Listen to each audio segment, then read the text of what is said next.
La grande messe des décideurs africains ouverte le 5 février avec pour credo une Afrique unie et solidaire a pris fin le dimanche dernier.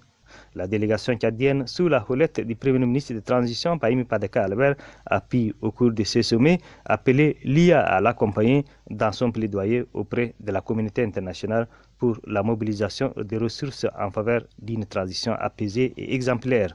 Le commissaire aux affaires politiques, paix et sécurité de l'IA a déclaré à la presse que le Tchad, qui est par ailleurs très engagé dans la lutte contre le terrorisme au Sahel, bénéficiera du soutien total de l'organisation continentale.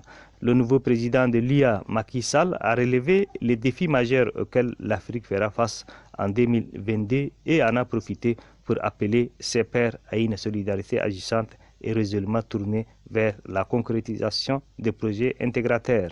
La conférence de presse qui a mis un terme au sommet dans la salle Nelson Mandela a permis à Macky Sall de réaffirmer la volonté unanime des pays membres de l'IA de s'opposer à la prise du pouvoir par les armes qui ébranlent particulièrement l'Afrique de l'Ouest ces derniers temps. Ce n'est pas une raison pour que des militaires prennent les armes pour destituer des chefs d'État. C'est tout à fait condamnable. Et l'Afrique ne doit pas accepter cet état de fait. Et je salue la position courageuse de la CEDEAO qui doit être accompagnée et qui est accompagnée par l'Union africaine.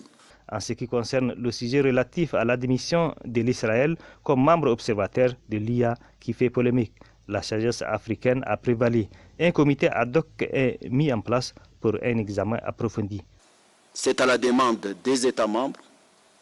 J'ai constaté que 44 sur 55, donc 4% des États ont des relations, reconnaissent Israël et ont des relations diplomatiques avec lui. Je sais que l'Union africaine, à l'instar des Nations unies, a opté pour la solution de deux États, ce qui suppose qu'il faut parler avec les deux parties.